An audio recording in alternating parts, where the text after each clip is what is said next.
ডাক্তারের মা বৃদ্ধাশ্রমে কান্দে, উকিলের বাপ বৃদ্ধাশ্রমে কান্দে, শিল্পপতির মা বাবা বৃদ্ধাশ্রমে কান্দে। বিসিএস ক্যাডার শিক্ষার গরমে মা বাবারে বৃদ্ধাশ্রমে রাখছে। বিশ্বাস করেন, বৃদ্ধাশ্রম গুলার ভিতরে গিয়া দেখবেন অধিকাংশ শিক্ষিত ফ্যামিলির মা বাবারা সন্তানকে জাগতিক শিক্ষা দিছে, কোরআনের ন্যূনতম শিক্ষা দেয় নাই।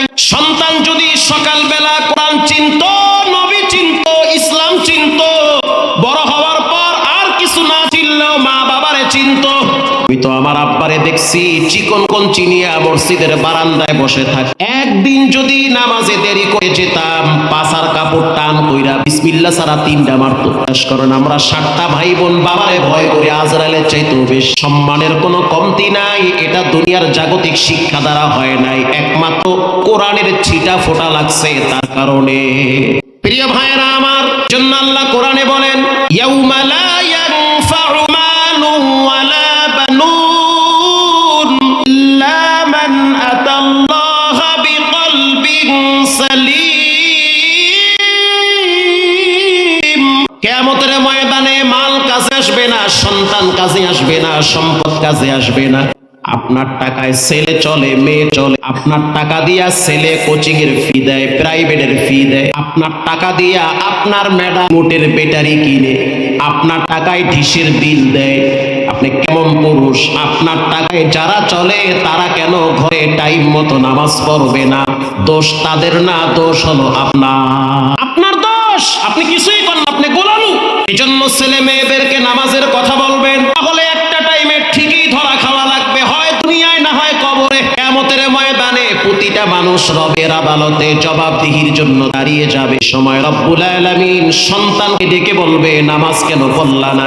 বয়স 12 থেকে দেখলাম কোচিং এ গেলা, প্রাইভেটে গেলা, খাইলা, বল খেলাইলা, কত আনন্দ করলা, নামাজের নেকি কো? তখন সন্তান বলবে, আল্লাহ আমার কোনো দোষ নাই, আমার আব্বারে ধরে। ও সন্তানের বাপ, দুনিয়ার ভিতরে সন্তানের কারণে মা বাবার সম্মান বাড়ে, আবার সন্তানের কারণে মা বাবা বেইজ্জত। তখন রব্বুল আলামিন বলবে, তোমার বাবা কোথায়? তাকে আমার সামনে ডেকে নিয়ে আস। বাবাকে দাঁড় করায় দেওয়া হবে। তার সন্তান বলবে, রব্বানা আতিহিম দিফাইনি মিনাল আযাবি ওয়াল আনহুম লানান কাবীরা। আল্লাহ আমার দোষ নাই, আমার আব্বা আমার দোষ, আমার আব্বা আমাকে ডাবল আযাব দাও। বাবার চাকরির টাকা আমি খাইছি। স্ত্রী বলবে, আমার দোষ নাই, আমার স্বামীর দোষ, কারণ স্বামীর চাকরির টাকায় আমি চলছি, স্বামী যেমনে চালাইছে তেমনে চলছি। শুক্রবার দিন স্বামীর লাগে বিয়া বাড়িতে যাওয়া লাগবে, লাল শাড়ি পইরা হিডা বলছে, কিন্তু স্বামী একটা দিনও বলে নাই নামাজ পড়তে হবে, পর্দায় থাকতে হবে। সংসার যদি করতে চাও, আবার টাকা যদি খাইতে চাও, তাহলে আল্লাহর বিধান মানতে হবে। এই কথা যদি স্বামী বলতে না পারে, সে ব্যর্থ স্বামী। ব্যর্থ স্বামী কিসের স্বামী? ভাইয়েরা আমার, এজন্য রব্বুল আলামিন বলেন, ইন্নামাল মুমিনুনা আল্লাযীনা ইযা যুকিরাল্লাহু ওয়াজিলাত কুলুবুহুম। মুমিনদের 5টা গুণের প্রথম গুণ হলো, মুমিনদের সামনে যখন আল্লাহর কথা বলা হবে, তখন মুমিনদের কলিজার ভিতরে একজনের ভয় আঘাত করবে। তিনি হলেন কে? ওয়া ইযা তুলিয়াত আলাইহিম আয়াতুহু যাদাতুহুম ঈমানা। মুমিনদের দ্বিতীয় বৈশিষ্ট্য হলো, মুমিনরা কোরআন তেলাওয়াত করে। ছোট হোক, বড় হোক, যুবক হোক, মুরব্বী হোক, নারী হোক, পুরুষ হোক, প্রত্যেককে কোরআন তেলাওয়াত করা লাগে। কোরআন হলো কবরের বাতি, কোরআন হলো মুমিনদের সংবিধান। মুমিনরা চায় কোরআন দ্বারা গোটা দেশ পরিচালিত হোক, ঠিক না ব্যাঠিক? এজন্য আপনাকে কোরআন পড়তে হবে। নিয়মিত কোরআন পড়বেন, কোরআনের একটি সূরা তেলাওয়াত করবেন, তরজমায় তো বাংলায় পাওয়া যায়, দেখে দেখে পড়বেন, তরজমা করবেন।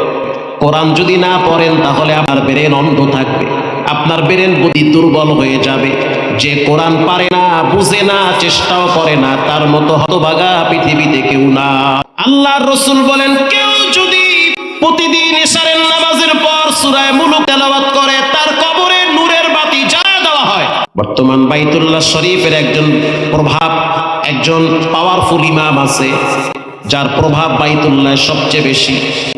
বয়স খুব বেশি না, একেবারে যুবক মানুষ, যিনি একবার জিহাদের পক্ষে কথা বলতে গিয়া চাকরি হারাইছে, পরে আবার রব্বুল আলামিন বাইতুল্লাহ কবুল করছে। যার তেলাওয়াত শুনলে মানুষের দিল জুড়িয়ে যায়, যার তেলাওয়াত শুনলে রমজান মাসে মনে হয় সবে মাত্র কোরআন নাজিল হয়। এই প্রশ্ন করা হইল গত রমজানে, আমরাও ছিলাম ওমরাতে। সাংবাদিকরা প্রশ্ন করলো, বাইতুল্লাহর মতো জায়গা কেমনে আপনি ইমাম হইলেন? পৃথিবীর সবচেয়ে সম্মানিত ব্যক্তিরা আপনারা এই মুহূর্তে, ওই ব্যক্তির নাম হলো শায়েখ ইয়াসির দুসারি, যার তেলাওয়াত শুনলে গুনাহগারের দিল কেঁপে দেয়।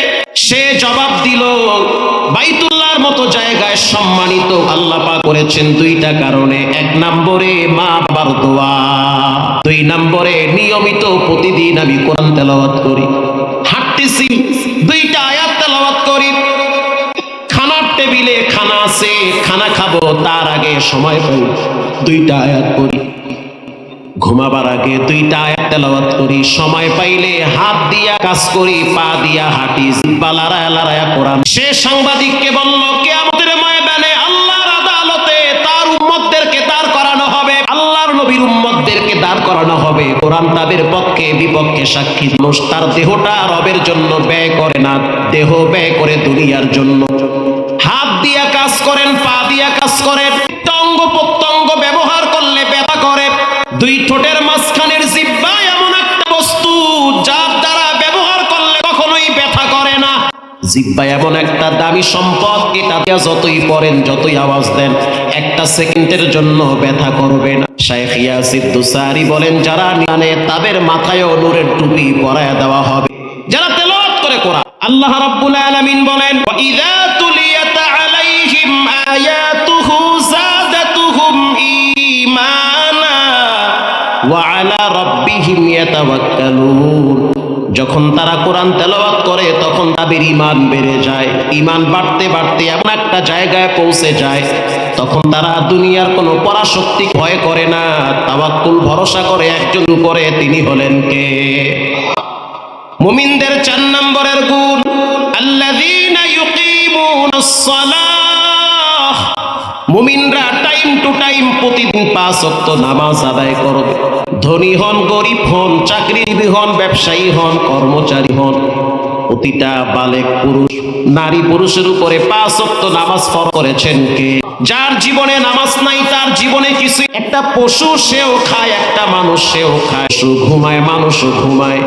পশু দাঁড়ায় দাঁড়ায় প্রস্রাব পায়খানা করে, মানুষ কখনো কখনো দাঁড়ায় দাঁড়ায় প্রস্রাব করে। পশুর আকল বুদ্ধি জ্ঞান নাই, মানুষের আকল বুদ্ধি জ্ঞান। পশু হালাল হারাম বুঝে না, মানুষের ভিতরে কিছু মানুষ আছে হালাল হারাম বুঝে না, বোনের হক নষ্ট করেও খায়। পশুর সাথে মানুষের ভিতরে পার্থক্য কোথায়? আল্লাহ মানুষকে জ্ঞান দিয়েছেন, পশুকে জ্ঞান দেয় নাই।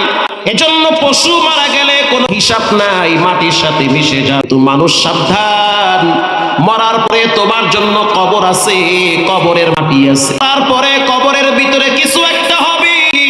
তোমার জন্য কিয়ামতের ময়দান আছে, বিচারের ব্যবস্থা করা হবে। তোমার জন্য মিজানের পাল্লা আছে, তোমার জন্য পুলসিরাতের রাস্তা পাড়ি দেওয়া লাগবে। 50,000 বছর কিয়ামতের ময়দানে দাঁড়ায় থাকা লাগবে। সেদিন যাদেরকে আপন দুনিয়াতে মনে করেছেন কেউ তারা আপন হবে না, যার জারিয়া নাফসে সে করবে। আল্লাহর রাসূল বলেন, যারা 5 ওয়াক্ত নামাজ নিয়মিত পড়বে আল্লাহ রাব্বুল আলামিন তাদেরকে কিয়ামতের ময়দানে ডান হাতে আমলনামা দিবে। এজন্য 5 ওয়াক্ত নামাজ নিয়মিত পড়া লাগবে। কিছু মানুষ আছে প্রতিদিন নামাজ পড়ে না, খালি শুক্রবার মসজিদে যায়, এডিরে কয় শুক্রবারই মুসল্লি। খালি শুক্রবার যায়, অন্যদিন যায় না। আবার শুক্রবার দিন 2 শ্রেণীর মুসল্লি নামাজ পড়ে। এক শ্রেণীর মুসল্লি আছে যারা শুক্রবার দিন টাইম মতো মসজিদে যায়, সবাই আগে যায়, নামাজ কালাম পড়িরা ঠান্ডা মাথায় মসজিদ থেকে আস্তে আস্তে। এক শ্রেণীর মুসল্লি আছে একেবারে সবার পরে যায়, ইমাম সাহেব সালাম ফিরায় দ্রুত সে মসজিদ থেকে বের হয়ে আর একজনের জুতা নিয়ে দৌড় মারে। আবার কিছু মুসল্লি আছে মসজিদে যদি তবারক দেখে ঠান্ডা মাথায় বয়া বয়া মোরাকাবায় থাকে, আর যদি তবারক না দেখে সুন্নাত বাদ দিয়ে দৌড় মারে। এটি আপনাদের দেশে না, আমরা ঢাকায় দেখছি। তাহলে শুক্রবারের নামাজটাও ঠিক মতো পড়তে চায় না। আবার কিছু মুসল্লি আছে মরার ডরে নামে ধাক্কা মারছে, মাটি লড়ে উঠছে, ফ্যান লাফাইতে আছে, ডরের ঠেলায় দৌড় মারছে। মোরতাকন না, জি ঠিক কথা।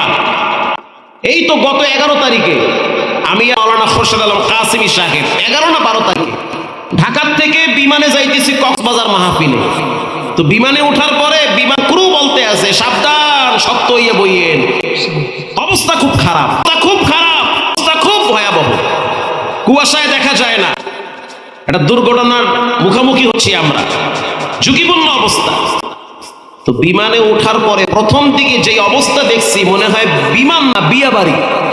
কেউ ছবি তোলে, কেউ মোবাইল নিয়ে ব্যস্ত, কেউ নাচানাচি লাফালাফি, এক একজনের এক তালে আছে। আর ঘুরবার যাবে কক্সবাজার, যেই বিমান চালক বলতে আছে অবস্থা খারাপ, এখন দেখি টুপি বাইর করছে, আমারে কইতে আছে হুজুর পশ্চিম কোন দিকে। আমার পাশের সিটের ভদ্রলোক কানে হেডফোন দিয়ে চমৎকার ভাবে আছে, গানের তালে আছে। একটু পরে হুজুর পশ্চিম কোন দিকে। জোহরের নামাজটা পড়তে পারি নাই তো, ব্যস্ততার কারণে এখন জোহরের নামাজটা পড়া লাগবে। চিন্তা করে দেখলাম ওরে সুবহানাল্লাহ, মরার ডরেন না ঠিক। এই নামাজ দিয়া জান্নাতে যাও। নদী তিন বন্ধু মিলে পাড়ি দিতে আছে ওই আপনাদের একটু হোক না দশটা অসুবিধা। এই বয়ান কেউ করে না, আমি কইরা যে আসা বয়ান পরে নামাজ কালাম পড়ে নাই। যারা নামাজ পড়ে না, বিশ্বাস করেন নামাজের কিছু নিয়ম কানুন আছে না, কালাম নাই। এখান থেকে 5টা যুবকের দাঁড় করাই যে বাবা তুমি একটু দাঁড়ায়া দোয়ায় কোনটা বলো, অনেকেই পারবে না। যদি বলি দোয়ায় মাসুরা বলেন, পারবে না। যদি বলি সানা বলেন, সানা তো খায়। অথচ নামাজের নিয়ম কানুন জানা ফরজ, জানতে হবে, তা না হলে নামাজ হবে না।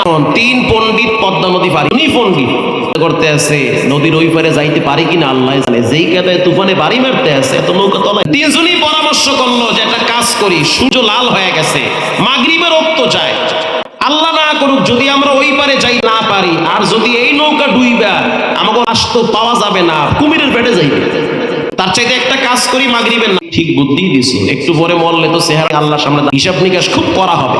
3 জনই পণ্ডিত। ইমাম সাহেব হিসাবে একজন রে যাইতে বেশি ফটর ফটর করে হেডের সামনে দিছে, তুমি যাও। আল্লাহু আকবার, ফাতিহা শেষ। ইয়া আইয়ুহাল কাফিরুন বলছে, কুল ইয়া আইয়ুহাল কাফিরুন। তুফানে আরো একটা বাড়ি মারছে। আমাকে বরিশালের ভাষা আছে, ঝড়ে বক মরে ফকিরের কেরামতি বা। পিছনে যেই 2 জন দাঁড়াইছে এরাও কিন্তু পণ্ডিত, এরাও শুকরি মুসল্লি, দোয়া কালাম পারে না। একটারে কল্লো দিয়ে গুতা মাইরে কয় শক্ত ইয়া খারাপ, তুফানে বাড়ি মারছে। আছে কথা কর না। এই নিয়ে আজরাইলের থাবার থেকে কেমনে বাঁচবে? মরার টাইমে মুখ দিয়ে কালেমা বের হবে কেমনে? আউযুবিল্লাহ নাউযুবিল্লাহ তো ভুলে যাবেন আপনি। শেখ দেয় কইতেছে এই মজা, নামাজে কথা কই নামাজ থাকে। আচ্ছা এই যে বললো নামাজে তুফানে বাড়ি মারছে শক্ত ইয়া খারাপ, এর কি নামাজ আছে? লগে যে কইলো নামাজের কথা বললে নামাজ থাকে। ইমাম সাহেব নামাজ বাদ দিয়া পিছনে বলেন এইভাবে নামাজ পড়লে নামাজ হবে? মুসল্লি আছে হাজী সাহেব, কিন্তু নামাজের নিয়ম কানুন জানে না।